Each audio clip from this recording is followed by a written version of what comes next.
Shelly Miscavige. She has not appeared in public since 2005. Where's Shelly and what happened? Where is Shelly? We're looking at like 17 years of a person just missing. Shelly Miscavige was given into the sole care of L. Ron Hubbard by her parents when she was 12. This is where Shelly is believed to be being held captive. Do you believe that Shelly Miscavige is a threat today? Oh, Absolutely. she's seen it all. She's been by his side the whole time.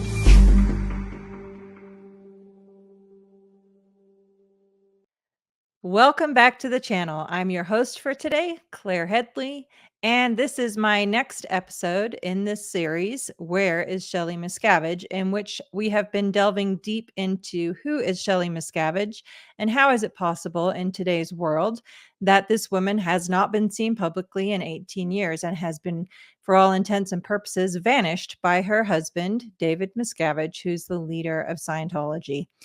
My guest for today and back for part 3 is my dear friend, Karen Schless Pressley. Welcome back, Karen. Hi, Claire. Thanks for having me back. My pleasure. We've had a good time on the part 1 and part 2, haven't we? Oh, we sure have. I have thoroughly enjoyed our talks. It's been very eye-opening, and it's just been so wonderful to have this in-depth conversation with you, because I don't think we've ever talked this much. Never. Ever. Never.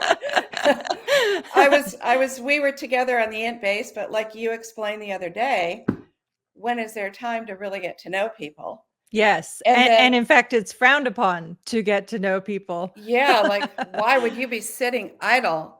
Yes. How could you stand there wasting time building a relationship, getting to know somebody when you should be producing and getting your stats up? But yes, I did get to know you just very briefly when we were at the Flag Land Base during that uniform project that we've discussed in part 2. And I remember talking with you really briefly. I remember thinking, gosh, I really like her. I'd like to know her better at the end base when we get back. But that never happened. So yes. Anyway, here we are. Yes, we're making up for it now out here in the free world, and we're not going to get in trouble for fraternizing or anything else. The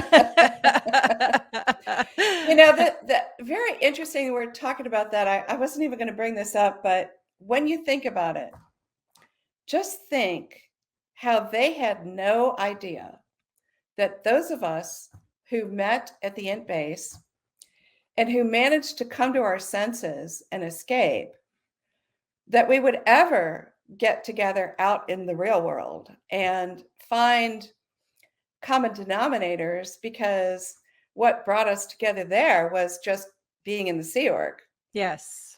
And now look at what our common denominator is, wanting to expose the abuses of Scientology. Yes. No. And help other people. Yeah, no. And I'd go so far as to say that Scientology was banking on being able to prevent us from reconnecting outside of Scientology. And in fact, that's what one of the early things that made my husband Mark such a huge target, is because he was just bringing people together. Like, we had an SP Christmas party all the way back in, I think it was December 2006. We brought all these people, some of whom we hadn't met previously, but who had been in Scientology.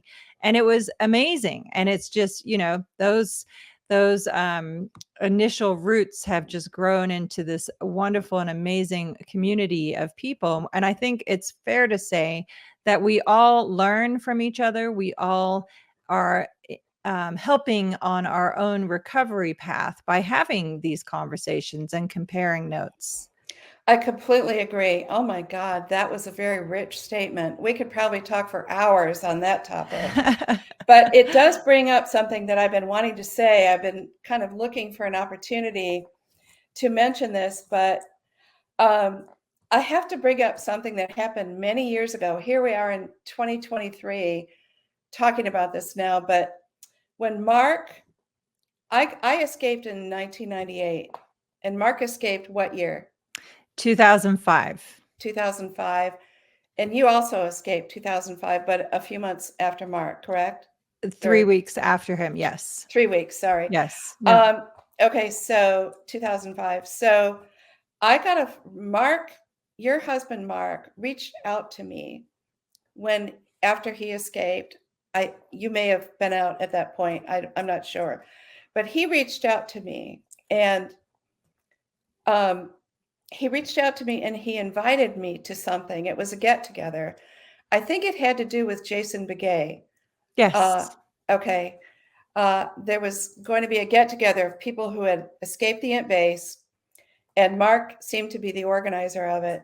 And Yes. and I did not attend. I was living in Atlanta at the time, and it wasn't just the plane flight that kept me from attending.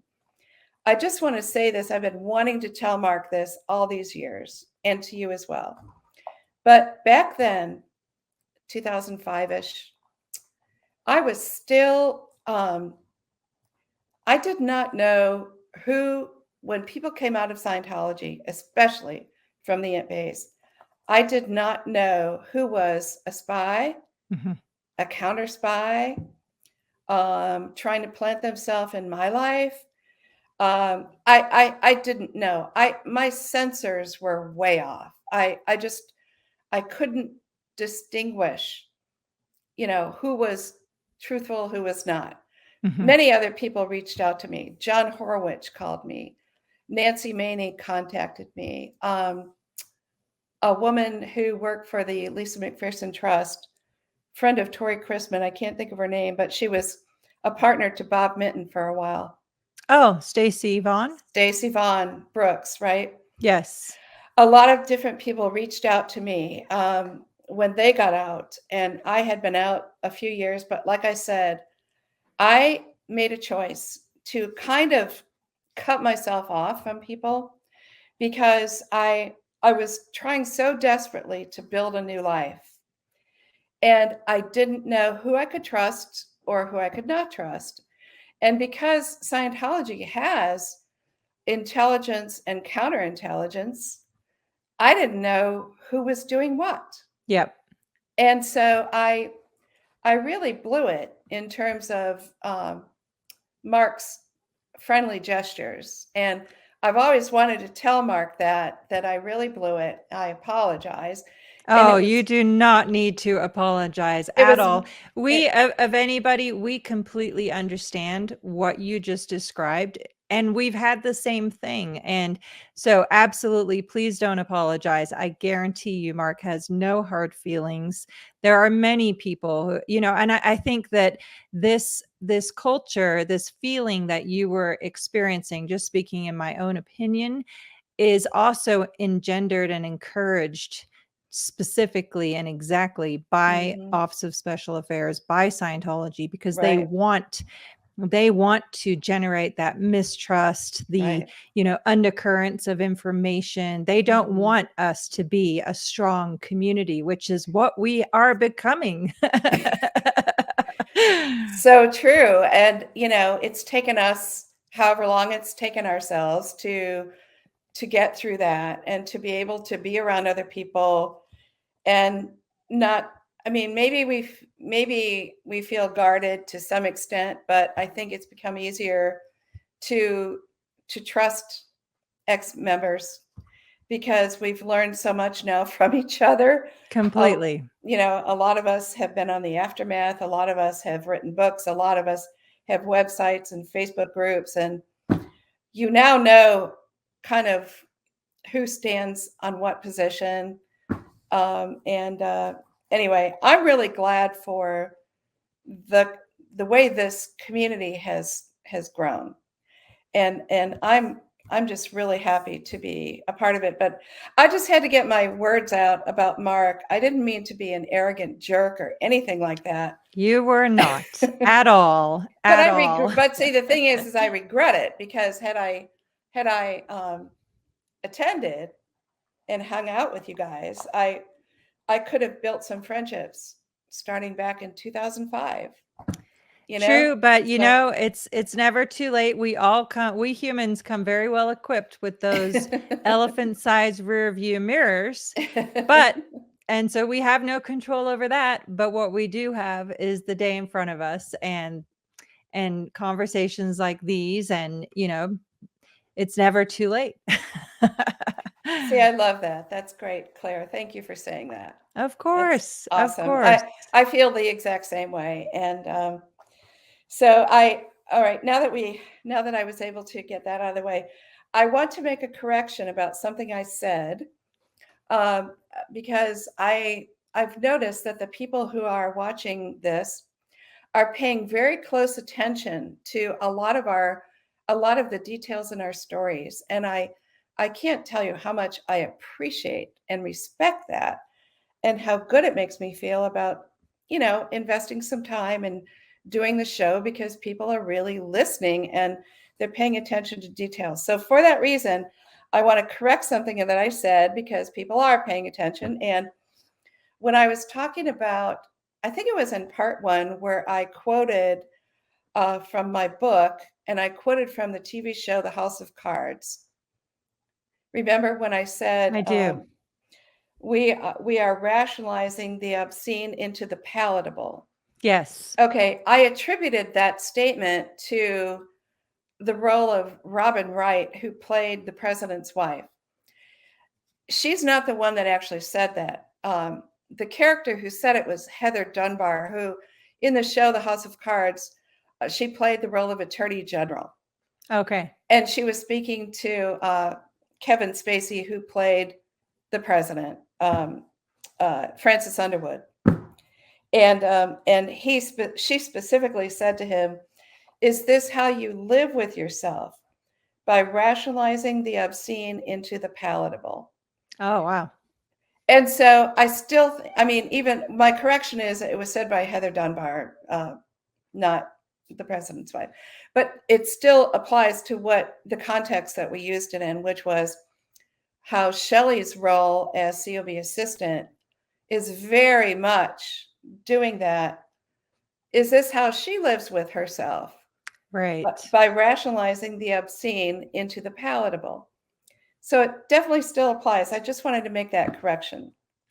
Interesting. I appreciate you doing that. And as long as we're on filling in holes and gaps, I wanted to add one more comment too. So in part 2, we were talking about, you'd asked me for what people in Religious Technology Center would model after, right? And we talked about the movie No Way Out with Kevin Costner. Right. The second movie, I looked it up, was Internal Affairs with Richard Gere, which I do not like that movie. And unfortunately, I had to watch it so many times that now that role that Richard Gere plays in that movie has translated to just a distaste towards him, and it's nothing personal at all. I just saw that movie too many times, and he is not a good guy in it. So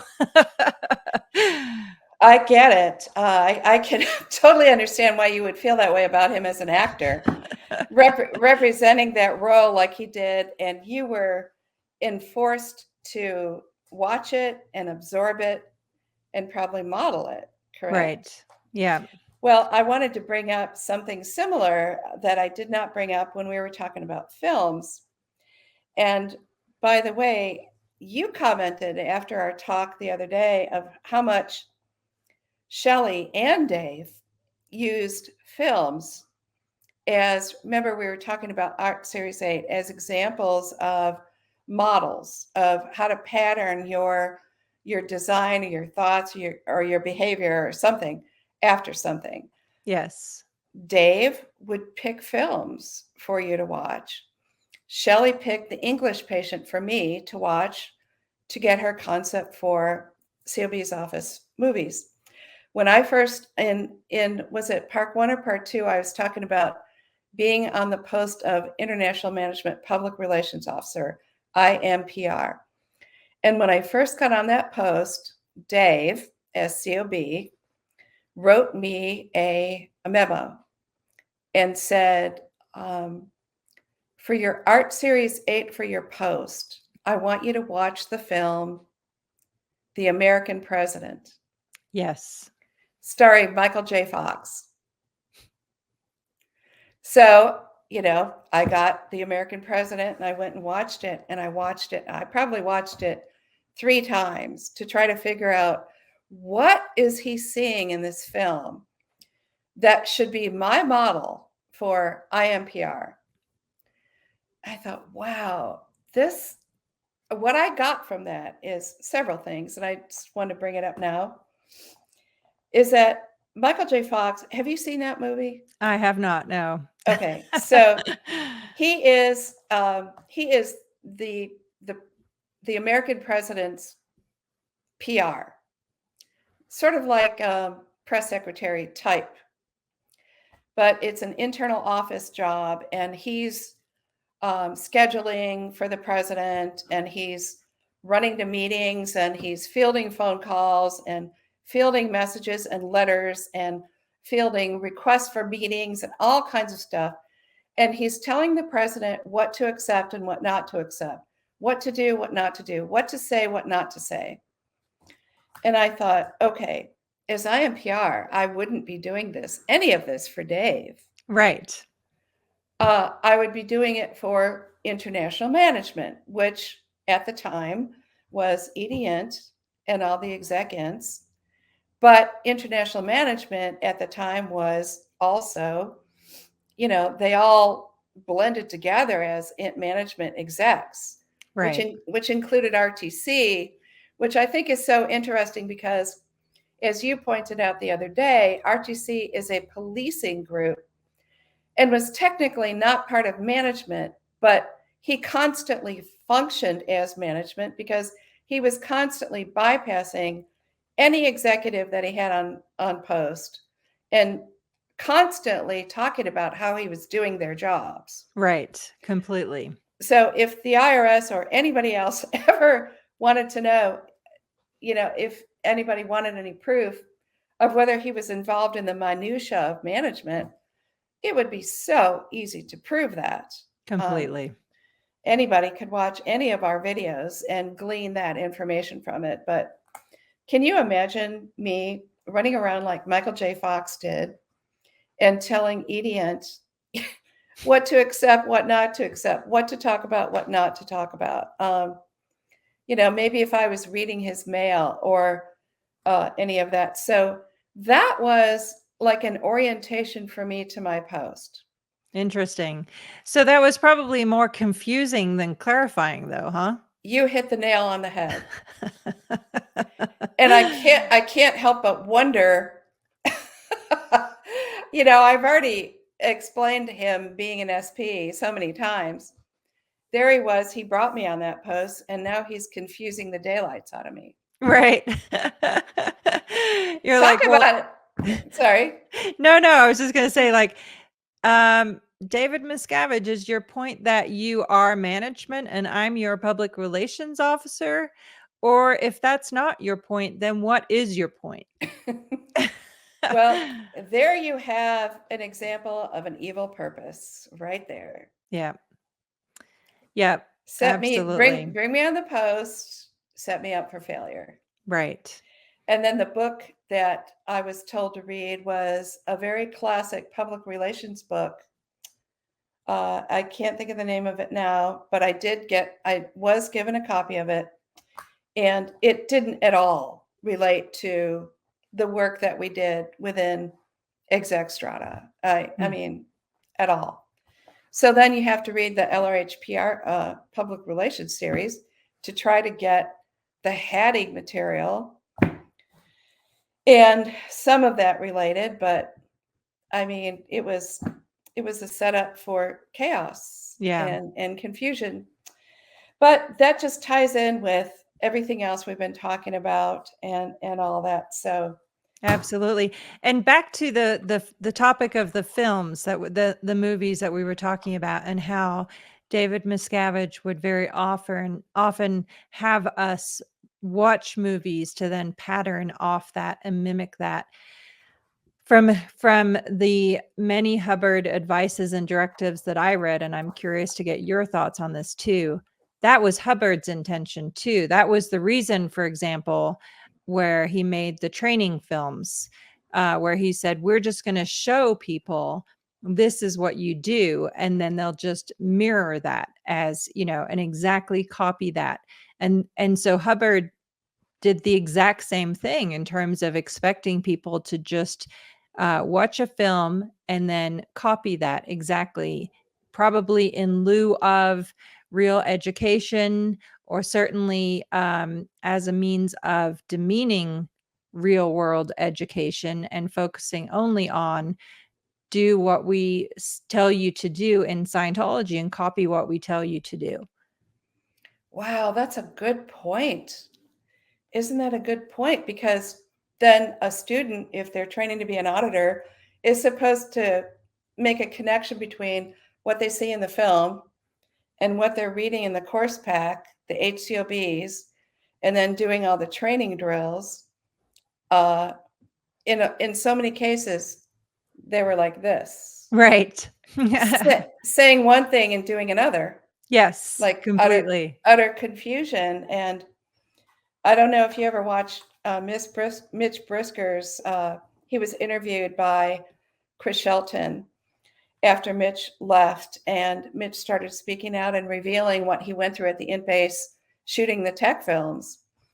And he was, you're talking about, using a film to emulate the right way to do it.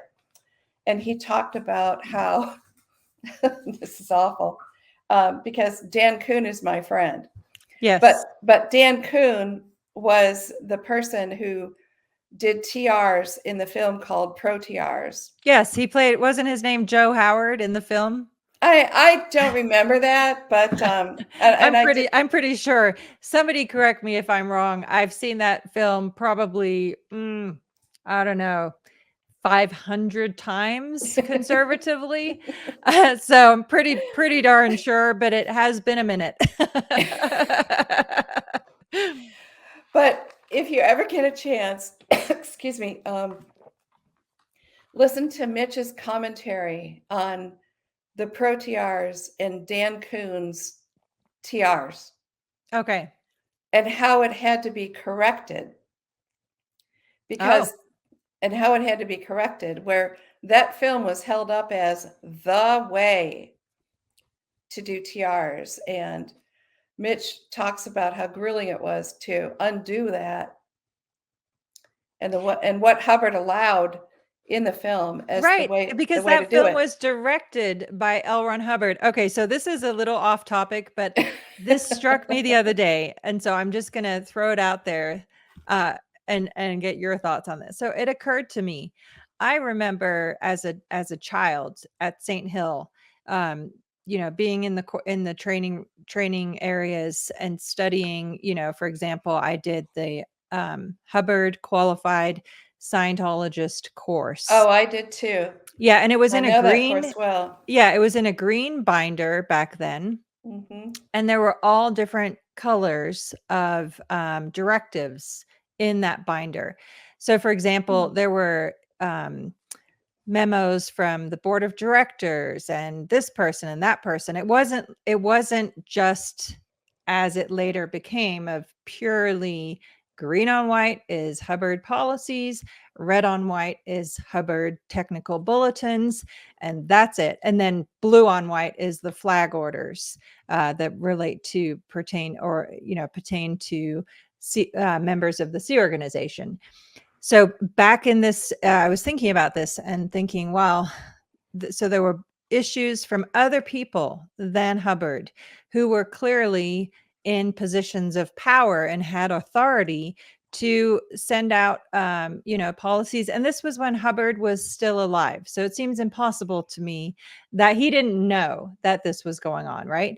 Okay. So then at a certain point, and I think it was right before or after Hubbard died, I can't remember, because 1985, I was 10 years old. So forgive me if my memory is a little skewed. However, I do remember that all those other directives were canceled and removed.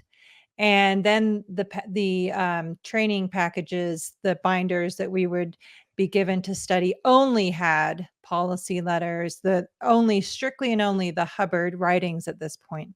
And it just occurred to me that, so now in the public eye, it's only Hubbard. Then Hubbard dies, and David Miscavige carefully removes and maneuvers himself into complete and utter power, undermines and removes any other top executives who worked closely with Hubbard, now including, by the way, Shelly Miscavige, because Shelly worked with Hubbard for many, many years. Starting from the Apollo. Yes, exactly. So any key person in any position of authority or power was then removed. David Miscavige leverages himself into complete authoritarian, totalitarian control over all of Scientology, and then begins revising everything. So, the whole golden age of tech transformed what a training course looks like in Scientology. But hold on, let's pause for a moment, because Hubbard did the training films and said what those things should look like. So is David Miscavige saying that Hubbard was wrong and that this all needs to be redone because it wasn't good enough? Food for thought. Food for thought. Very interesting connection you're making there. Very interesting. Also interesting, you brought up Golden Age of Tech.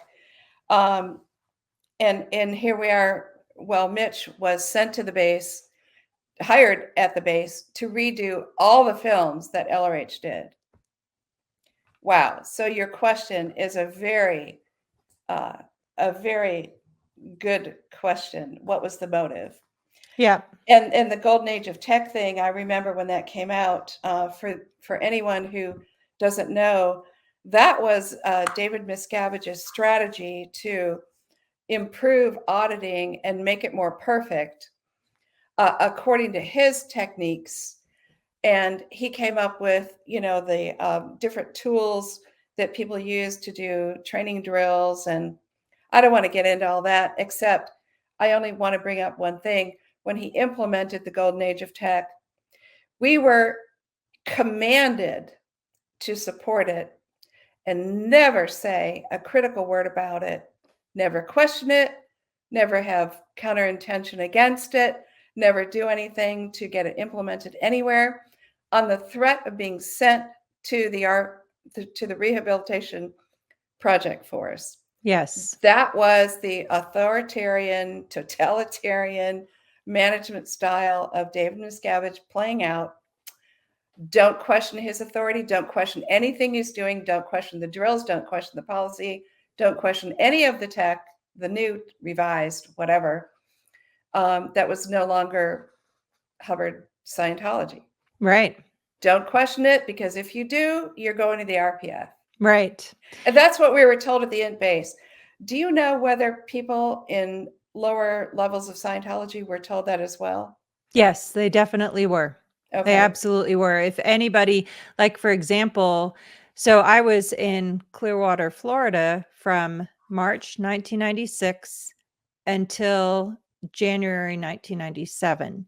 And I was there as a training to be an RTC representative. Well, one of the very first tasks that we as the RTC reps in training were to do was to oversee all the outer org trainees who were at Flag in preparation for the launch of the Golden Age of Tech. Okay. And so we were supervising getting all these outer org trainees through all of their, through the metering course, for example, which was a new course created by David Miscavige that, there had been a metering course before, but it was completely different and it was really fast and nobody really ever even did it.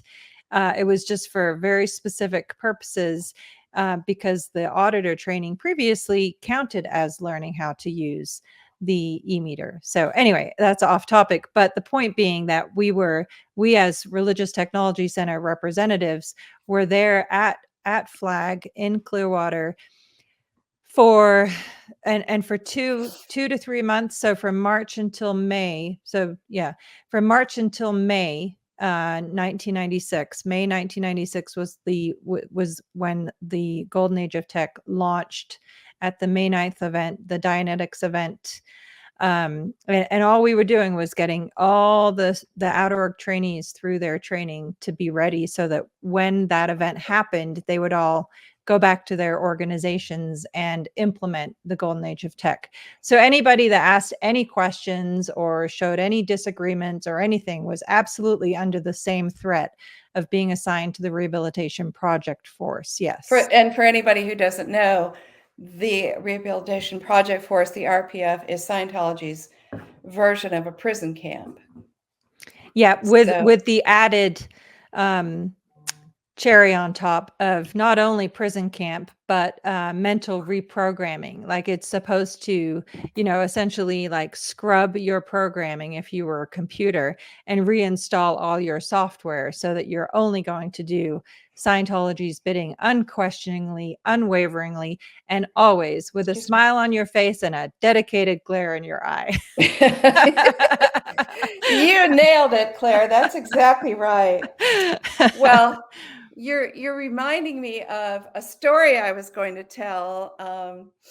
I was going to do it later, but maybe I'll do it now, that relates to the RPF getting in trouble, questioning policy, questioning David Miscavige, and the first time I blew from the Sea Org.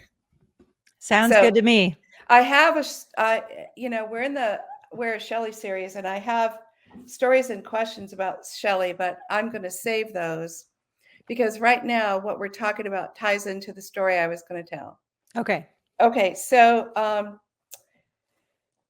somewhere in the early 90s, when I was at Golden Air Productions, the Int base, I worked in the cine division, which is cinema. We were the film crew. And there was a time when our cine division, the crew, were constantly in trouble. We couldn't complete good shots. We couldn't get enough shots in a day.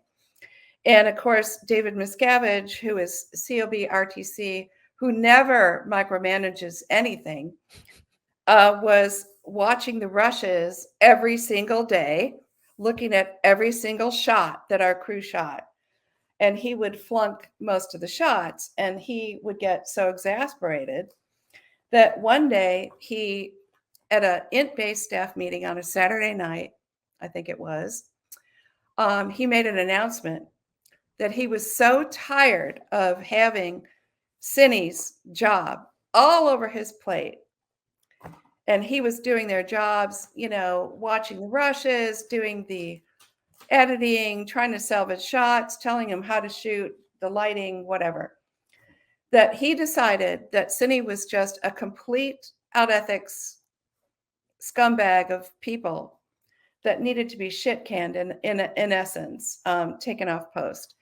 And he took our entire division, which was about 60 people, off post to do full-time renovations, to rebuild the mess hall, which at the time was called MCI, Massacre Canyon Inn. Yeah. And basically, he needed to get that job done because it had all kinds of structural issues. It was an old building. It had leaks. It had all kinds of stuff going on. So instead of hiring, a contractor to do this, he just takes Cine off post. And this is, what's that word? Musical chairs. Yes. Where he takes people off post and moves them around to suit his purposes. And he did that routinely. But so I was the victim of we're not supposed to call ourselves victims. You can call yourself whatever you'd like. So I was in the Cine division at that time. So he takes us all off post, and we're full-time doing demolition on MCI and rebuilding it. Well, we were doing this for days on end, and in many cases, not getting any sleep while doing it. I'm sorry, I just lost a headphone. Oh, that's okay. Can you still hear? Can you still hear me? Okay.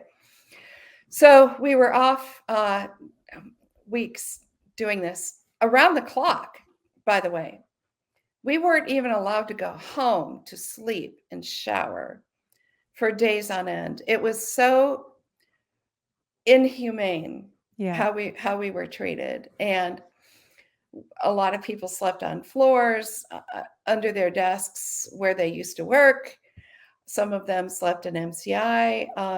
Anyway, it was horrendous. We were talk about being treated as slave labor. That's Right. exactly what we were. That's all we were, was slave labor. So in the middle of this was going on for weeks. I got sick. I got flu symptoms. And I knew I had a fever. I had chills and body aches and, just general, like it felt like the flu. I felt horrible. And I'm sure other people felt bad too, but we were, because of the sleep deprivation. But then I also had these other things and a fever. And so one night about 9 o'clock, I walked myself out of MCI. And I think I told one person or something that I was going to go up to isolation to see if I could see the nurse. We had a medical officer, a nurse. Yeah, which let's not forget, she was not a nurse and not qualified to be doing anything medical, but that was her title. Yes, she was French. I can't think of her name. Martine. Martine. So Martine Collin. It just came to me. Martine Collin. So I walked from MCI, which is on the south side of Highway 79. The property was divided by Highway 79. The south side had MCI and Cine Division and the gym where we shot shots at the time, and estates. So to get to the other side, you walk under the tunnel and then across the property to a place called the Old Gilman's House, I think, Old Greenskeeper's House, OGH. Oh, no, it was Old Gilman's House. At least I knew it as Old Gilman's House. Maybe there was alternate names. That was not uncommon. Okay. So it was about 9 o'clock, pitch dark, and I went up to OGH and I looked around in the women's section and just laid on a bed, hoping that someone would come around to do rounds to check on people who were sick. Well, I was lying there for maybe about 2 hours and nobody had come. I felt terrible. I think my fever had gotten worse. But around, I'm guessing it might have been 11 o'clock, a security guard walked into where I was lying down and he said, "You need to get up and get back to work." I said, "What do you mean? I am so sick." And he said, "COCMO said that you abandoned your team in MCI and you need to get back to your post." Well, at that time, the CO was Shelly Miscavige, and she had the ability to be pretty rough when she wanted to, but she said I was demonstrating counterintention to COB's orders to get MCI rebuilt. Okay, being accused of this after working there for 3 weeks, morning, noon, and night, and many, many all-nighters, was a little bit on the unjust side. Absolutely, especially when you're sick and you did the right thing of reporting to isolation, which is that's absolutely what you're supposed to do. It's actually covered in LRH policy. Yep. To do that as well. So isolation probably made you sicker, but that's a different topic altogether. Yes, it is. Yes, it is. So he shags me out of there, and I'm like, I'm a little bit dizzy, actually. I don't know what my temperature was. So because we were on the north side of the property, the audio building where my then husband, Peter, worked is where we usually parked our car. And so I remember that I remembered where we parked the car in relation to OGH. So as I'm trying to get back down to MCI, I was going to try to swing in to find our car. And I thought maybe I could, maybe no one will notice. I just really desperately needed to rest because I felt so terrible at that time. So I did find our car and I sat in the front passenger seat, shut the door, and put my head back. And probably 10 minutes later, a flashlight is shining in my face, and it's a security guard again. And he just yelled at me and told me, "You're just so much CI. You need to get back to your post," and all that. And I was out of it. I don't know what my temperature was, but I remember after he did that to me, I just kind of lost it. I remember that I started to pass out, and I saw black and white spots, and I put my head on the dash, and I think I passed out. Wow. And when I awoke, he was already gone, but I realized that I had just had a really bad moment. I don't know if that was some kind of a mental break or whether it was fever, just fever. But I walked back to MCI, and I could barely stand up. I felt so terrible. And all I got was, of course, criticism for abandoning my team. And it was pretty horrendous. But long story short with that, so we all stayed on the renos for weeks and weeks and weeks. I don't know how long we were there, but we finally finished the MCI building. And after we completed the renovations, COB returned us to our posts in Cine. Isn't that interesting? All of a sudden now we were capable of going back to work. Yeah. And he said, "Well, you should have learned to work as a team by now." So he assumed we were going to do much better. So he puts us back on post. And when we get back on post, I find out that the LRH policy that says that staff are entitled to 2.5 hours of study time every day, COB was waiving that. That no longer applied to Cine because he said that there was a Cine advice, an LRH advice for Cine, that maybe they shouldn't take study time until every 2 weeks after completing a film. Well, the way this was conveyed to us was through Ted Horner, who at the time was the CO of the Commodore's Messenger Org Gold, not CMO Int, but CMO Gold. Yes. So Ted Horner supervised the Cine crew a lot. And so he's the one that issued an order that we were back on post, but we were not going to have study time until we finished shooting a film. Well, I was irate with that because to me, one of the reasons I joined the Sea Org was because I loved at the time, or prior to that, studying Scientology. I was all about the education of it. Yep. And learning it. And when he said that we couldn't go to study until the crew finished films, I felt so robbed and I was really pissed. And I thought, this is really squirrely. LRH says what he says in the 2.5 hours of study time. So I went over this issue with my senior, who was the art director at the time, Jennifer Demire's Cook. Yes. And I told her about this. I said, "Jennifer, I have to query this, like an orders query, and because it seems to me to be off policy." And she said, "That sounds right to me." So she and I discussed it, and I did write an orders query to Ted Horner, but I also wrote a knowledge report. And I said that, staff are LRH policy says we're entitled to 2.5 hours a day of study time. And I wrote the KR and I sent it on the channels. And I didn't know that when you write a KR and it's going to Ethics Gold, I wasn't aware that RTC was copied on these KRs, or I don't know how the KR landed with COB. I don't know. So you didn't copy him on it? No. Oh, okay. Because it was common for people to write knowledge reports, but they would add CCs to send copies of it to whoever they wanted.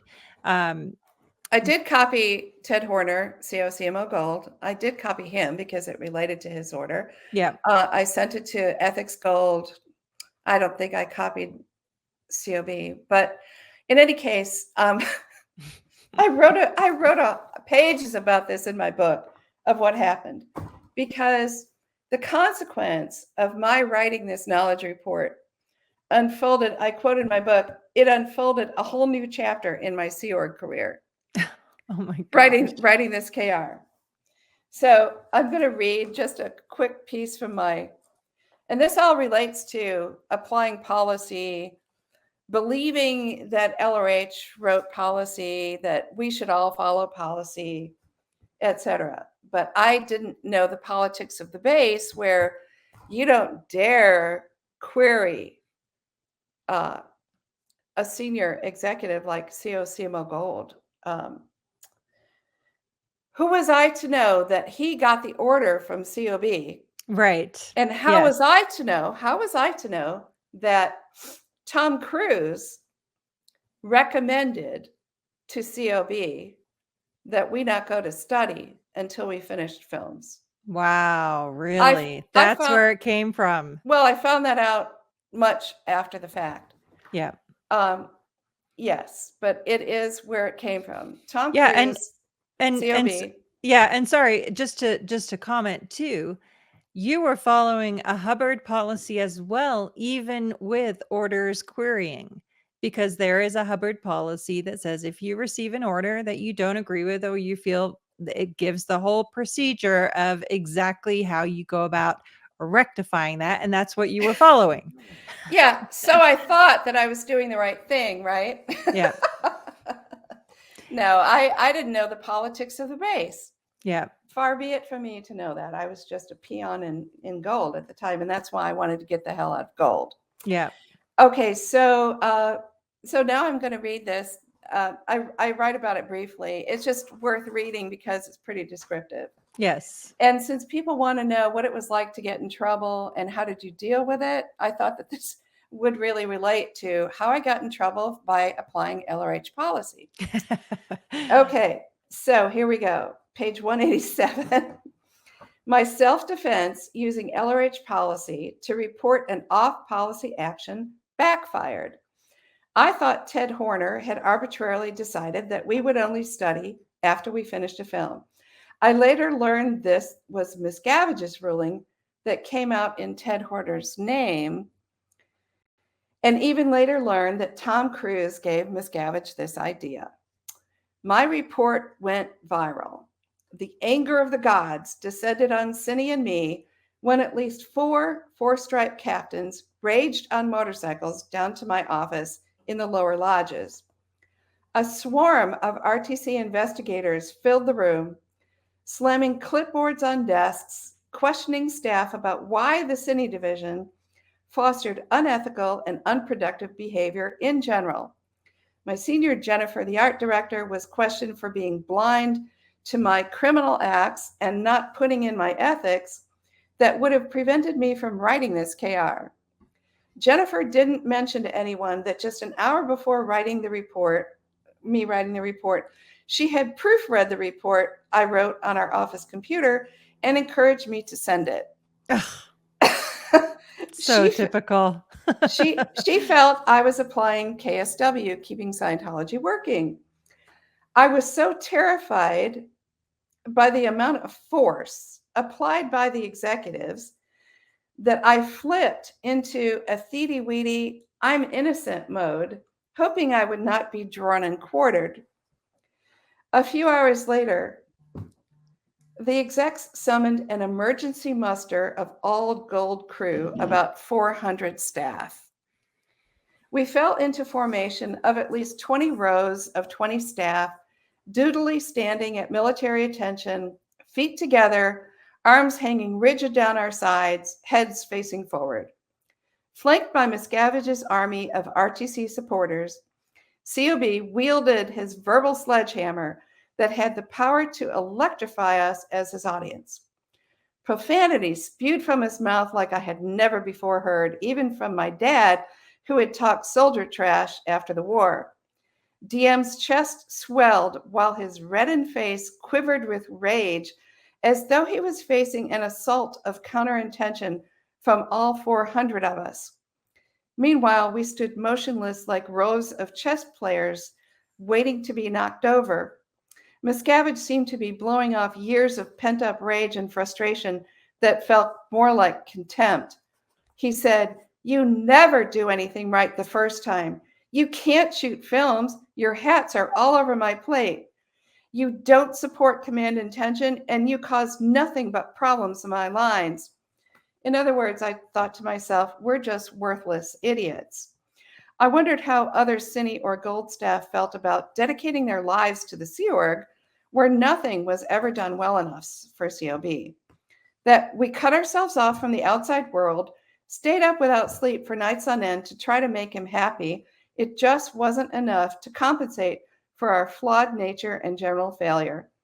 I wondered how long many of us would stand there and absorb the verbal abuse and generalities as if we truly deserve them. I wondered why I had the nerve to take up oxygen that could have been better used by David Miscavige. And I go on to describe more stuff there, but I'm just going to read one last short paragraph. Okay. I thought, wow, Miscavige dramatizes a lot of case on post. This man can't seem to control his emotions. Does he get away with these kinds of dramatizations a lot? For anyone who doesn't know, case on post is a Scientology term where you don't control your emotions and your thoughts, and you just dramatize whatever comes out without basically exercising control. Yeah. So I noticed that Dave dramatized case on post a lot. And it's letting your mental misemotions spill out onto other people. I would later learn that whenever Miscavige got angry, everybody jumped, went into a frenzy, or ran around like chickens without heads to try to resolve the problem, so David Miscavige wasn't affected by other people's screw-ups. I would also learn that DM's entourage of communicators and guards would tolerate any emotion he dramatized. Most staff treated him like the sole guardian of righteousness. It was everyone else who had not yet achieved his godlike perfection. Yes. Well, the rest of that, to finish that story, is so we were all standing there, and then he was peeling people off. He kicked certain people out of Cine at that day. I remember Brooke Shackleton was one of them. A bunch of people from the shoot crew were one of them. And I was left to go to ethics. And at the time, the Gold ethics officer was Kevin Catano.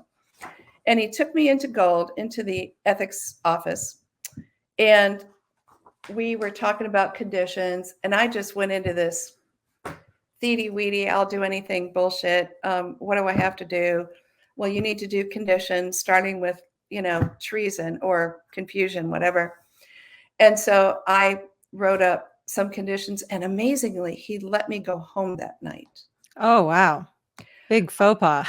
Oh, it was, because I blew the next day. Wow. And there's a whole story behind that blow, which I'm not going to tell right now. And I'm going to save that for when you and I possibly begin our next series about being a troublemaker. Yes, that sounds wonderful. And by the way, just as a final my comment, it has occurred to me that, so we talked briefly about how victim is a derogatory term in Scientology, or similar to case on post, like any show of emotions, like people say stop being a victim, and it's also very low on the emotional tone scale. 0.1, right above body death. But it occurs to me that even the word below is a word that blames you, the person, for trying to escape. It blames you because it indicates by nature of the word that you are you're removing yourself because you've committed transgressions against the group. And that's why I always very intentionally now use the word escape, because yes, good point. It's just the semantics and the inferences, to me, are part of the levers and controls of Scientology. That is so well said, and I totally agree with you. And because when you use the word blow, you're basically saying, well, now you're doing another thing wrong or that's incorrect. And it doesn't include any sort of I was not justification, but explanation of the circumstances or the context or what all occurred. What are the two sides to the story, not just one? Yes. And that is so actually very important. Yes. Thank you for bringing that up. That's Yeah. a really, really good point. Absolutely. Yeah. So about page 191 in my book is when I start describing how I escaped the first time. And I've talked before that I escaped 3 times total. This first time was 1990. And then the second time was 1993. The final time was 1998. Okay. So yes, I had 3 escapes. And so when we get into our series, if we decide to do this on troublemakers, okay, so the example that I just gave is a great example of how one could get into trouble applying LRH policy in a way that you think you're keeping Scientology working. Yep. It was a very not innocent motive, but it was innocent in terms of having some weird desire to cause problems. It was more like, hey, I want to see this policy applied because it matters to me. Right. And at the end of the day, your perspective was, hey, by studying 2.5 hours a day is how you become a better Scientologist and a better member of the Sea organization. And that's how you do your job better. So why is that a big crime to say you want to study Hubbard policy every day as Hubbard says to do? You would think that's how inside out the in-base was. You would think that you would be praised for Right. being a person that's trying to apply policy and upholding it. Yes. And even completely. taking a risk in doing so. But let's get into that in the next series when we're talking about trouble. Okay. So I was looking forward to telling this Shelly story because we're still doing the Where is Shelly series. And I have a story to tell, although I lack certain details. So I'm going to ask you about those details if you know them to try to put all these pieces together. Okay. So in part 2 and part 1, I talked quite a bit about Shelly Miscavige being my advocate while she's COB assistant. And I gave quite a few examples of how that was for me in my life. So the story that I wanted to tell, I'm hoping you're aware of this one. Okay. That this would have been, I believe, in the mid to late 90s when I ate in the MCI. It was an L-shaped dining hall, and all the crew ate on the left side, and the officers, whether you were RTC, CMON, exec strata, whatever, ate on the right side. So it on this side, and then it turned. Yes. Okay, so I was sitting over there, and the reason that's key is because we're talking about the stewards who attended the tables in the officer section. Okay. Okay, so at the time, Peter and I sat in a table that was maybe 2 tables away from the round tables where COB assistant, COB communicator, and a lot of other RTC staff ate at the round tables. Is that where you dined as well? I dined in the crew section in the first, let's see, from 91 until 96. And then, yes, after when I came back to the property, when I was now in Religious Technology Center, then yes, I dined in the officer section until we weren't allowed to go there anymore. Oh, okay. Yeah. I don't know about that. Yeah, that So came later. you'll have to tell that story. Yes. Okay, so the reason it's key, the logistics of the dining hall, is because I'm hoping that you remember who the stewards were. Because there was a steward who took care of COB and COB assistant, and Laurice and a few other people. I think there were about 6 or 8 people at a table. And this steward, she had medium brown hair, a little bit curly, kind of shoulder length. And she was kind of young. I'd say she was 20s, early 30s at the most. And we all found out that that steward had gone out too deep. Yes. Tammy. Okay. Tammy is her name. Tammy, that's right. Tammy, I can't remember her maiden name, but she was Tammy Thomas. She married Cliff Thomas, who we knew as Skeeter. Oh my gosh, really? I love Skeeter. Yeah. God, I haven't thought of him in so many years. Okay, so here's the story we heard. We heard that Tammy had gone out too deep, and what that means to anybody who doesn't know, in the Sea Org, you're not allowed to have sex outside of marriage or until marriage.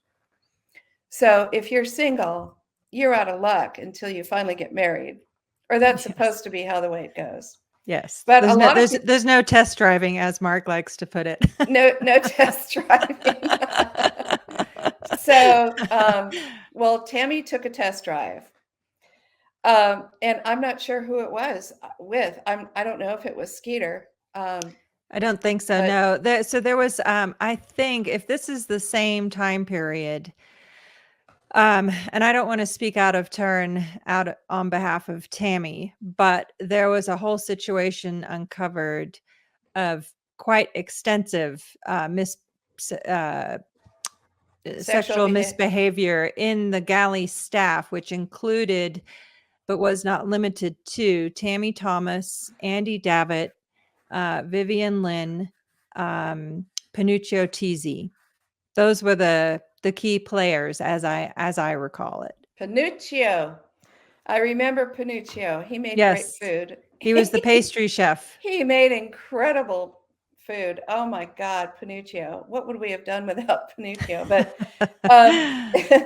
okay, so the story that I heard was specifically about her, and I didn't know that this was kind of rampant in the galley staff, but she was a galley crew member, and I should note that galley staff were never brought up to the base to be posted in the galley unless you were something like a 5-star chef or whatever, like our main chef was. If you landed in the galley, it's because typically you got demoted from some other post, and being made to work in the galley was a representation of how you were thought of, I guess. Yes. Okay. It was punishment and humiliation. Yeah. Okay. So I don't know any of Tammy's background prior to that, but she was COB and COB assistant steward. She served them plates of food and everything else, coffee, tea, desserts, cleared the table, you name it. So we heard that she had gone out too deep. But the significance of this was we were told that she went and had sex like regularly with somebody there out by the dumpsters.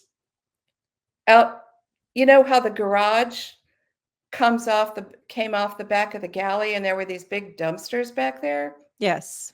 And then anyway, we were told that she went out there with someone and had sex out there behind the dumpsters so that nobody else could see. Wow. Okay, so Tammy, I'm so sorry if you're out now. I'm not telling this story to demean you or diminish your name or reputation in any way. That's not the point of the story. Okay, yeah. The point of the story is because Tammy was in a screwed up situation. I mean, you weren't allowed to test drive. She was working in the galley, long hours, grueling work. That was miserable conditions in the hot kitchen. And that was the essence of her life. Right. Okay, so she was trying to have a relationship with someone, and evidently they cared about each other and they had sex. Okay. But in our culture, to do that was the worst thing that you could do, because it's like an automatic send to the prison camp. If you have sexual misbehavior like that, you get assigned to the RPF. Yep. Okay, well, here's where Shelly as an advocate comes in. Because my understanding was that Shelly pardoned Tammy, and Tammy was not sent to the RPF, even though she went out 2D, because Tammy had otherwise a very good reputation as being in ethics, an upstat producer. She always did a great job as their steward, and they had no complaints. As a matter of fact, I think she might have even been an officer. Wow. Yeah. Yeah. I think you're right. And I think she had gotten promoted because she was doing such a good job. So I'm telling this story because it relates to when Shelly was an advocate to me, when I had gotten in trouble, and how she gave me a second chance. And that just literally turned my life around. And I was told that she pardoned Tammy. Wow. And Yep. Tammy did not go to the RPF. I don't know what did happen to her in terms of discipline. I'm sure she was made to do conditions at least. But so I wanted to ask you if you knew anything more about that, about Shelly basically waiving an RPF assignment. But I heard that Shelly came to her defense. Yeah. I was told that Shelly was the one that said, no, we're not sending you to the RPF. Yeah. I wondered if you knew anything about this. Was she an advocate for Tammy? Yes, she absolutely was. Though I will say that it's probably shortly thereafter that David Miscavige and Shelly stopped eating in that mess hall altogether.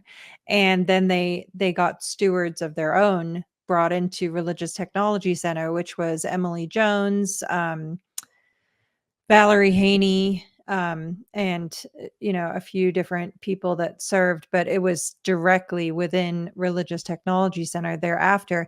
But interestingly, I thought you should know that earlier in this series, when I was interviewing Jackson, Gary Moorhead, I found out he walked in on David Miscavige and Shelly Miscavige doing a test drive prior to their marriage. So so in that context, it's also no surprise that Shelly would be willing to forgive Tammy. Wow, I never heard that story. Yes. God, so Jackson was a security guard many No. years. Yeah, no. Oh, So this was when he was in the Messenger organization in LA, well before he even arrived. So this was in LA where this happened. He walked into the men's dorm, and Shelly and Dave were on the bed, and he was like, "Oh," and again, this was I before. love it. Yeah, this was like in the early '80s before they were married. Oh, I love it. Oh my God. Saved from hypocrisy at this moment then. Yes. Because if they had sent her to the RPF, that'd be pretty hypocritical, wouldn't it?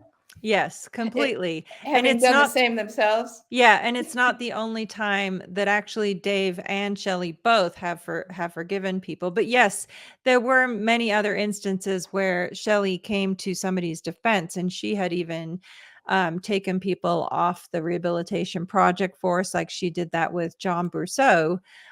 He was on the rehabilitation project force, and I had to go, get him brought back, dusted off, and put back into Religious Technology Center, which was, for the most part, unheard of. Like, you wouldn't fall into that much disgrace that you're sent to the rehabilitation project force and ever go back to Religious Technology Center. Yeah. Well, wasn't JB, he was married to Shelly's sister. Yes, Clarice. So he was a brother-in-law.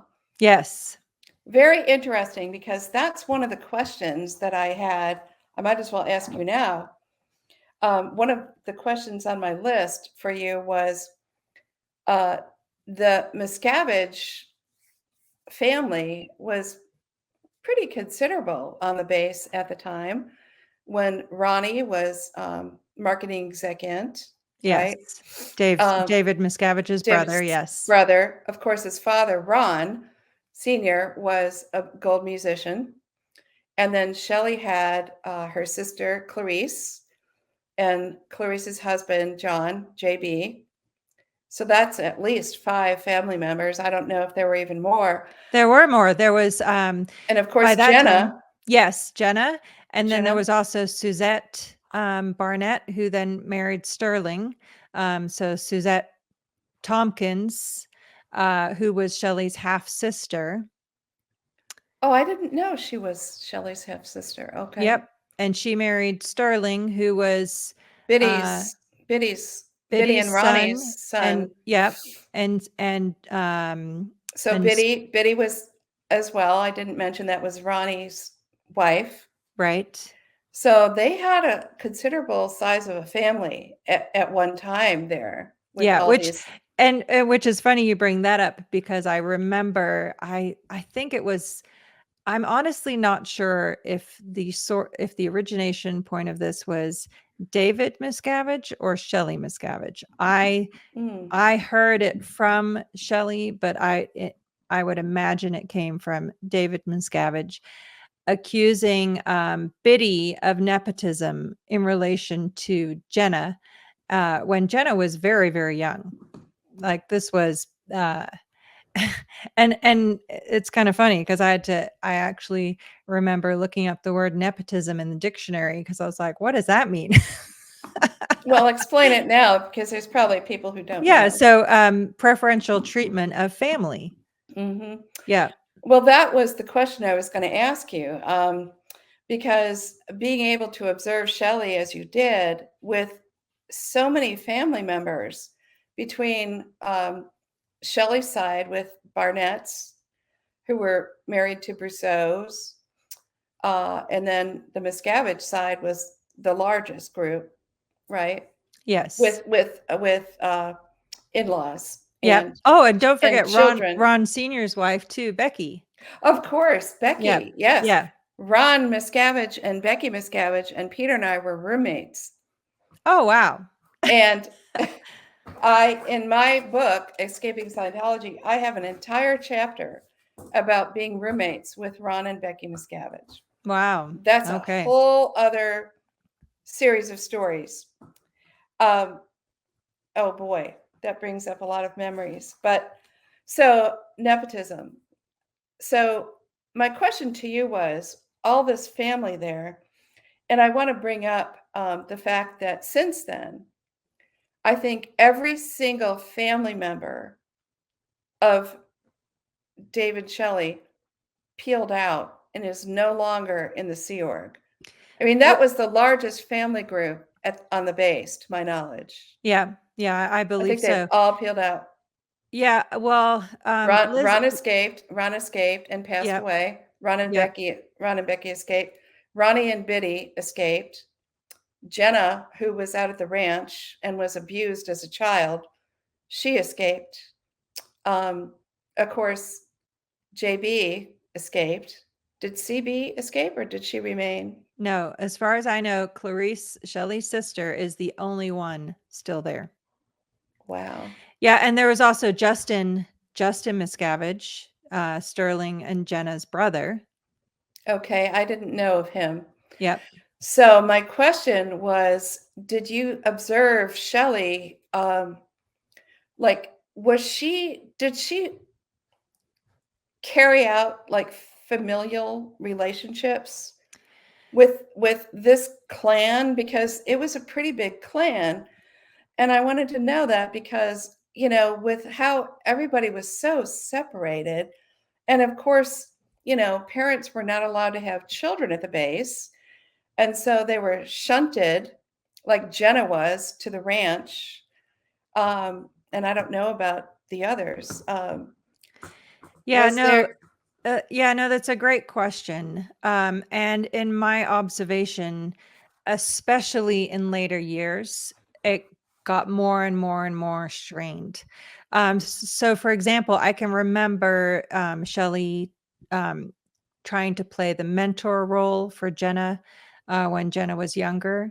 But then particularly when Jenna Well, that's a whole other story. I had to actually I'm the one that in 1996, I think. So I was 21, and I'm not sure how many years older than Jenna than I am, but she must have been around 13 or 14.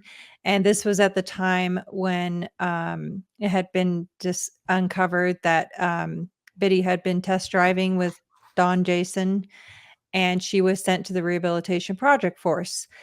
And and again, whole other topic, but Biddy Was was that sent. true? Was that true, or was that a rumor? No, that was true. But Biddy had Okay. been sent to Clearwater, and she'd been there for years, Yeah. separated from Ronnie. From Ronnie. You know, Yeah. I'm not, again, it's none of my business, as we say here Mhm. in Colorado, none ya. None your business. It's not my business. And, Yeah. like you said, And the miserable lives we lived, whatever way you somehow weaseled out a little bit of joy, that's your thing. It's none of my exactly. business. And this Yeah. is not meant to pass judgment No, whatsoever. no. It's just to connect the dots, to make Yes. sense of what happened. Yeah, and to be fair, I've never talked with Biddy about this, so I don't actually know is the fact of the matter. And I will be interviewing Biddy as well for my Where's Shelly series, I hope. So that's coming up. Oh, wow. That would be Yeah. incredible. Yeah, but my point being, back to the story, that Shelly told me that I had to be the one to tell Jenna and then escort Jenna from Clearwater back to the base so that Jenna could be told that her mother had been sent to the Rehabilitation Project Force. And Jenna is an amazing person. She was always a force of nature to me in the Sea organization. Like, I don't think she remembers this, and again, I don't know that it's true, but I remember hearing a story, for example, that when she was like 7 or 8, she went to the examiner. And you know how that goes. You sit down, you pick up the cans, the examiner looks and observes your needle on the e-meter, and then looks at you and reads your body language, and are you smiling, are you crying, are you happy, you're sad. You're supposed to be very good indicators, and your needle is floating, and the examiner will then look at you and say, thank you, your needle is floating. Well, the story I heard, and again, I'll have to talk with Jenna about this, is that Jenna went to the examiner, picked up the cans, and the examiner said, thank you, your needle is floating. And Jenna said, no, it's not, you beat.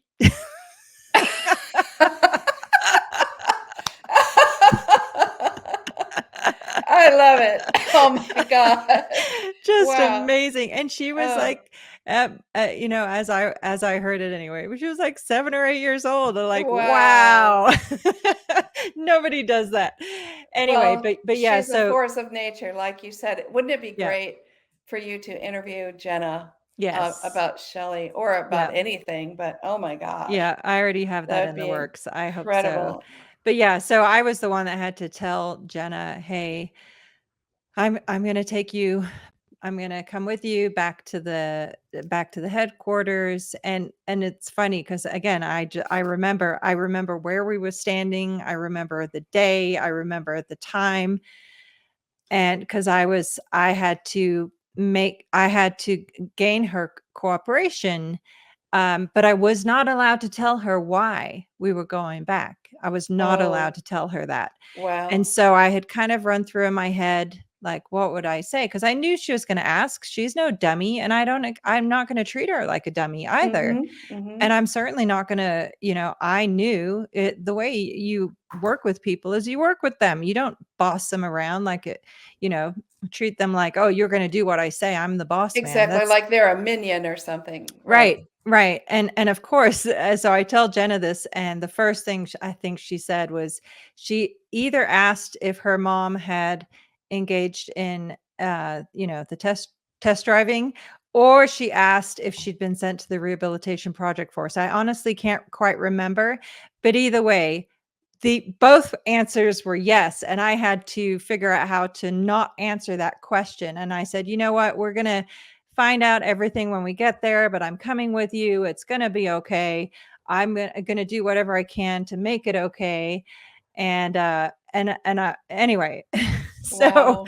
so she cooperated with me, and we flew together from Clearwater to the back to the headquarters. And this was gosh, I want to say this was like in October 2006. So I had already not seen Mark at this point in 6 months or so. So I was thrilled. I was like, I get to go back to the base even for a day or two and see my husband. I See mean, your husband. Oh my God.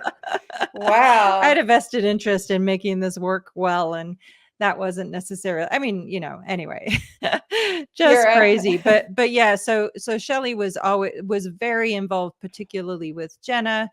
Much less so, like she tended to have disdain for the other family members who weren't holding up to her standards. So I definitely remember that in relation to Shelly's attitude, body language, and behavior towards Becky Miscavige, for example. Who Becky was at the time, of course, married to Ron. So technically Becky was Shelly's mother-in-law. Right. And yes. Becky was working in the marketing division. I don't remember her specific post at all. I knew she was in marketing, but that's it. Yeah. And I know absolutely now you're bringing back memories that disdain that Shelly expressed towards Becky absolutely came from David Miscavige. I mean, I heard him refer to Becky as a blonde, B word. I'm not even going to repeat it because it's just derogatory and disgusting, frankly. And that was not uncommon, but there was not, if anything, I think that Shelly was harder on her family and on Roanne Horwich, by the way, L. Ron Hubbard's granddaughter. Mm-hmm. Yeah. I can imagine. Well, it's interesting to talk about Ron and Becky because, of course, Ron was Dave's father, Shelly's father-in-law, which made Becky Dave's stepmother and Shelly's mother-in-law. That's right. And yet there were probably 20 to 30 years between Becky and Ron. Yes. And so Becky would have been more of a peer in terms of, working relationships. Yes. But there was this odd familial relationship there. And I always wondered the dynamics of all of that and how they managed it. They didn't manage it. There may have been sometimes in the early years when Ron and Becky would go into, the officers' lounge in Massacre Canyon Inn to talk to Dave. But I can tell you that even that became very, very strained in approximately 1998, for example, when I was a correction type person in Religious Technology Center. Shelly had me doing handlings on Ron Sr. to help him better communicate with David Miscavige, his father. Interesting. Yeah. Oh, I could tell a lot of stories about that. Because Peter and I lived with Ron and Becky in the Devonshire apartments for at least a year, I think, possibly a little bit longer. But in my book, I have a whole chapter on Ron, and I remembered many of the things that he would discuss with me because we were roommates. I could say that was the one place where you could make friends is if you lived off base in an apartment with your roommates. That's true. You're right. Because then you were not on post and you were on your own time. Of course, this is sleep time, which was few and far between, between midnight and 7 a.m. when you were supposed to be sleeping. So if you hang out in the kitchen and talk for whatever, you're robbing yourself of sleep. So, but Ron shared with me quite a few things about Dave that I remembered, and I put it in my book. So I won't bring that up now, but we'll We'll have That's to a talk about subject for that another time. another Yes. story. So I have only one more question. I know we're getting close to the end of our time, right? Yes, we are. Okay, so You're getting good at this, Karen. We need you yeah. to start your channel. Just at least think about it, and if not, then we'll figure out a new series. Okay. And yes, to everybody again, reiterate, if you'd like to see a series from Karen and I, please comment and give us your input on what any thoughts you might have. But yes, go ahead with your question. Thank you for saying that. And I also want to thank everybody who has commented on it already. I take every one of those comments to heart, and I'm really considering it. And I appreciate so much everything that people have said about what they want to hear more about. So we were talking about in our previous conversation of how Shelly was disappeared by Dave. And this occurred after I left. I left in 98. You left in 2005. Yep. Okay. Shelly was disappeared what year? As to the closest I can pin it down, it was approximately 6 months after I escaped. Okay. Because one of your viewers left a comment, actually left a question and said, how do we know that Shelly was taken away in a car? Like, if you weren't there, like, where did you get this information from? And so I wondered, I heard this from Mike Rinder, who relayed a description of Shelly's disappearance. I trust Mike, and I believe that he would tell the story as accurately as he could possibly remember according to the details that he had. Yes. So is that how you remember it? Mike described that a car came and Shelly was escorted to the car and driven away, and no one has seen her since. Yes.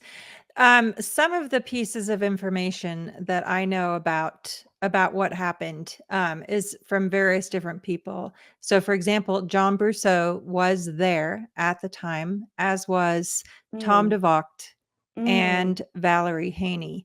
And so Okay. I don't, and so I'm, as many of those people that will participate in this series, I will include that, and that will probably help figure out the pieces of the puzzle that we're about to talk about and where they came from exactly. But I know that all those three people, and Mike was there as well. So that's four people actually now that have gotten out of Scientology and have shared different pieces of information. It's my understanding that there were two elements as to what drove Shelly into extreme disfavor with David Miscavige, or at least they were the final straws. Number one was that she moved the management executives and put them up into the RTC building, the Religious Technology Center building, which was a $40 million building built on the far north. Let's see. Yeah, the north side of the property. And there had been discussion for years, by the way, going back and forth, that RTC shouldn't be so big and shouldn't have such complete control. And so why did he build this $40 million building? And in fact, Larice Stukenbrock would often call me when I was, internal executive number 3 and say, she'd be in a meeting down with David Miscavige, and she'd say, what was the exact cost of that building? So it was 39 million and change was the exact figure that I would always have to give her. But there was discussion going back and forth of having management buy that building from Religious Technology Center and then making that in management, because again, David Miscavige was maneuvering legal cases and trying not to be the guy, even though he is the guy. But for appearance purposes, he didn't want to be seen that way. And obviously the richest, biggest building on the property is, that's the palace, right? That's the king. It's not somebody else. Talk about shooting foot bullets. Oh my God. You go ahead and build yourself a 40,000 square foot building for RTC and then say you're not involved. Right. And I say all that about the building because it's not like this was Shelley's idea out of left field. It had been talked about many, many times. And I never heard that Yeah. she moved she planned to move some of the management execs into that building. so the exact sequence of events, again, as close as I can pin it down. And again, that's the whole one of my goals for this series is to pin down the exact dates and sequence of events. But Shelley came back from the maiden voyage event, which is in June 2005, early, to get some of David Miscavige's orders done. And she went ahead and moved management and put them on post and did all that, moved them into David Miscavige's building. So that Wow. was massive, number one. And then number two, and again, we're going through these facts to pin it all down. But my understanding too is that another major element is that Shelley did not approve of the very close relationship David Miscavige was building with Tom Cruise. With Tom Cruise. Yeah, and I think that David Miscavige had even started to get an apartment built for Tom Cruise in El Cid, is what it was called, the building behind Author Services Inc., where David Miscavige had quarters, and Shelley did not approve. So those are the two elements that I understand, and particularly in regards to the first element where she moved everyone into the Religious Technology Center building. What I'm told is that he came back through a complete fit and blew off, ran off in a huff, drove off with Larice to Los Angeles and told Shelley, and told Shelley that she needed to get her butt handled, basically, like get yourself in for interrogation as to why you're violating my orders. So Shelley did that with Antonella Teasy, who is with her to this day as her handler, one of her three handlers. And then when Shelley got out from that, she went to Los Angeles to go fix things with Dave, and he accused her of escaping. And so therefore now she had blown and was disobeying his orders. And it's my because she left the base to go down to see him? Yes. Wow. I had never heard this before. Yeah. So it was kind of the final, like, gotcha. Now you've tried to blow, you tried to escape, and now you're banished. But yes, she was put in a car and then there's and driven away. And was then she in the car there in LA, or was it when she got back to the base? Okay. So when she got back to the base. Okay. And she was sent to CST, the Running Springs secure compound. And again, you kind of go, okay, I get it. So he was trying to keep her contained, and she wasn't contained at the base because she was number 2 and everyone looked up to her and she had complete power and authority. So security would say, yes, sir, and open the gate and let her go to LA. So he put her somewhere where she did not have that power, where she could be contained and could be held and, could be under his complete control. Wow. I didn't know a lot of the things that you just told. So, boy, that really connects a lot of dots for me, which raises one of the questions. Antonella Teasy, who was an RTC staff member, what was her post at the time? Most likely she was the enhancement sec, or, she's essentially over staff training and staff counseling. I thought so. So she was, so she would have taken Shelley into session or sec check or whatever. Does anybody know if Antonella, since Antonella accompanied her to CST, or we believe that's where they are, does anybody know if Antonella is still there and able to be reached? So to my knowledge, she is still there as of last we knew anyway, but not able to be reached. I'm just thinking, that kind of opens the possibility of another way of tracking down. Right. Whether Shelley is still there, A. B, is she alive? And if Antonella's there, then wow. I mean, someone could do a welfare check on Antonella. Right. Or Yeah, you're or right. Because Antonella is definitely she's must be in her mid to late 60s by now, at least. I mean, yeah. she has a son, Fed TZ, who is also was in Golden Era Productions. He Mhm. probably works in LA now at SMP, Scientology Mhm. Media Productions would be my Mhm. guess. Yeah. Wow, very interesting. But that could be a new path to maybe dig up some information, Yeah, very more definitely. information about Shelley.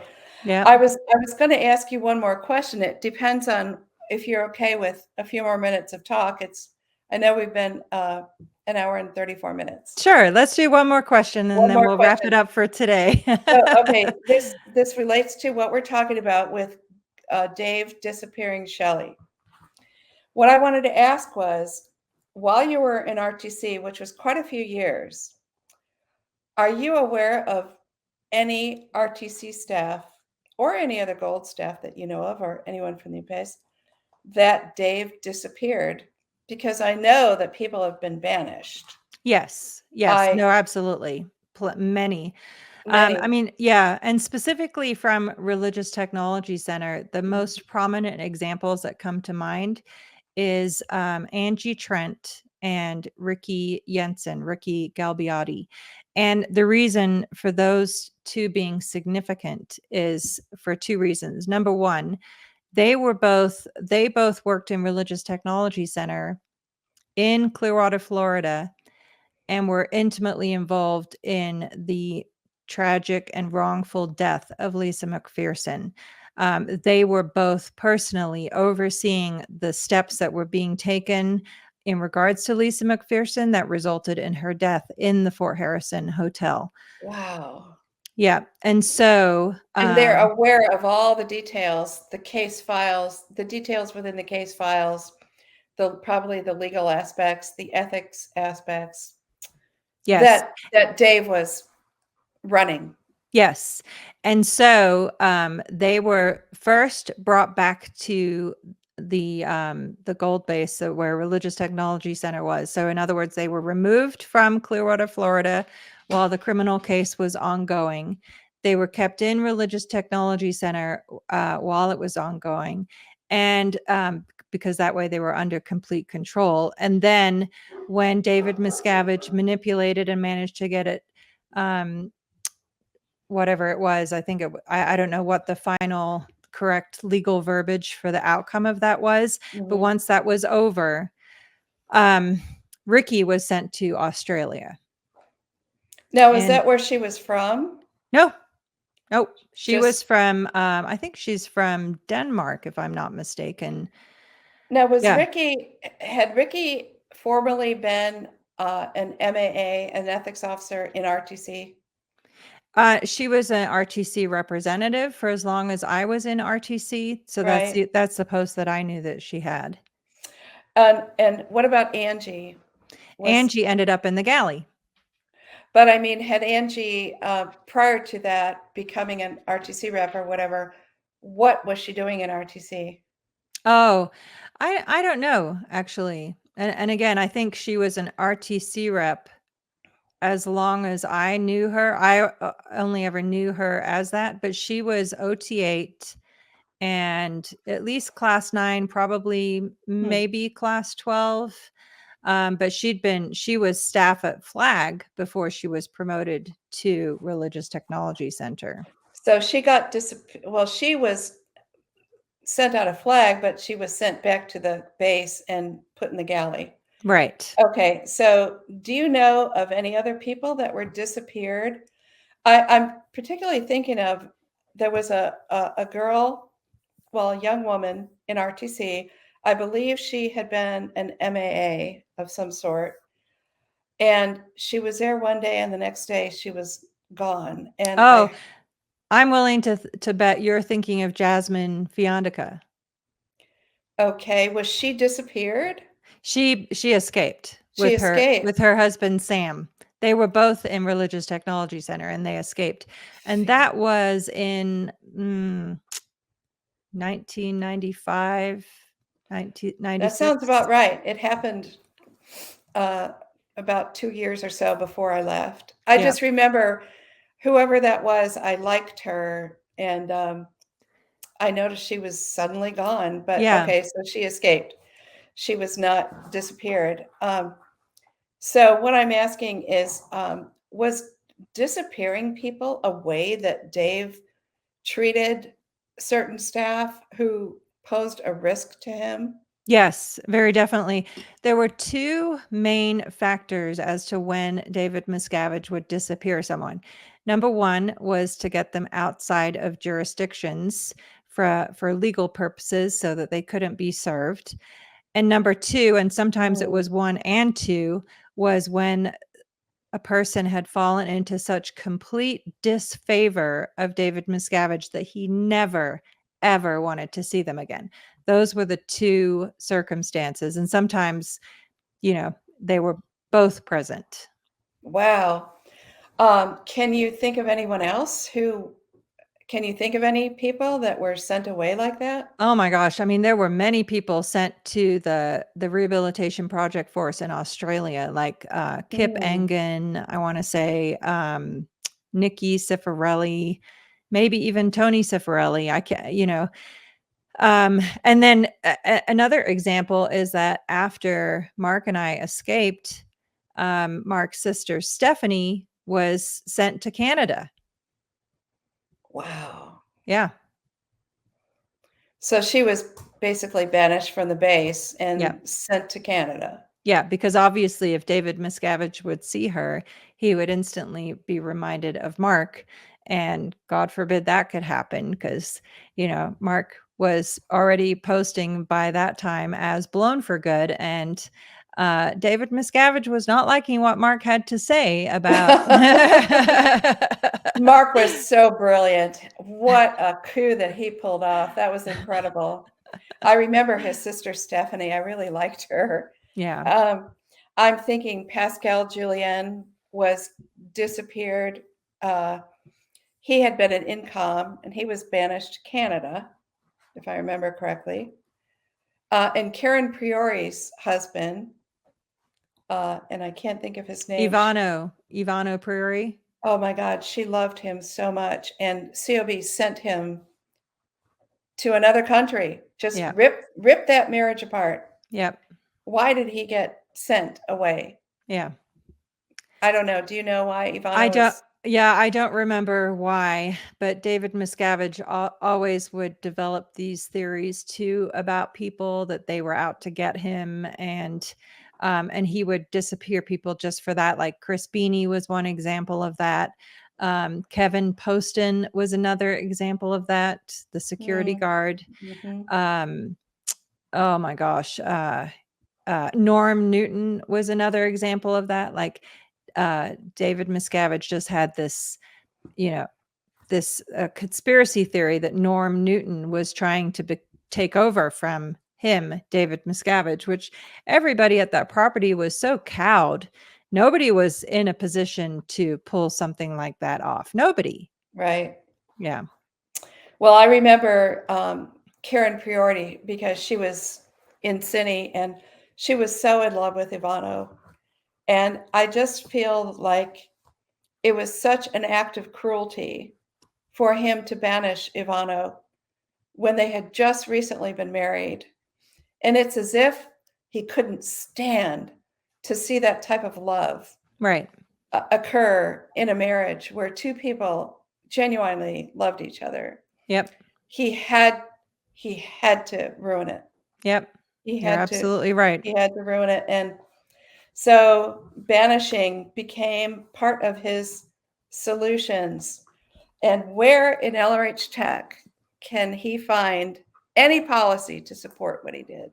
Right. Yep. None. Except for the fact that Hubbard pretty much did that to Mary Sue when she was. Oh, yeah, exactly. Of course. Found guilty in prison after his team pulled off the biggest infiltration of U.S. government in its history. Of the U.S. government in its history.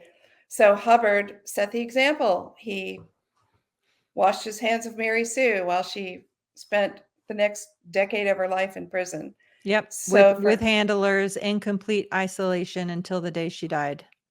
and that is what Shelly is enduring right now. So, well, who knows? Maybe everything that everyone's doing to try to connect the dots will Yep. at some point make a difference. Yes, very definitely. So that we can understand it. So, well, anyway, thank you again, Claire, for having me today. And we've left a lot of topics open so that, you know, I think we'll be putting our heads together to figure out what to do next. We definitely will. As always, a complete pleasure chatting with you, Karen.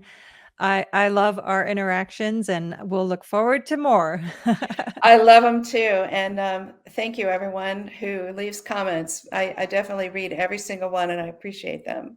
Awesome. And don't forget to like and subscribe and stay tuned for Oh, more yes. coming soon. And a lot of people have told me they've been ordering my book. So I really appreciate that very much.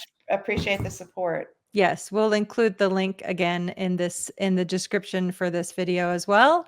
And Karen, I'll see you soon. Sending love as always. Thank you so much for your time. Love you back, Claire. All righty. Bye. Bye.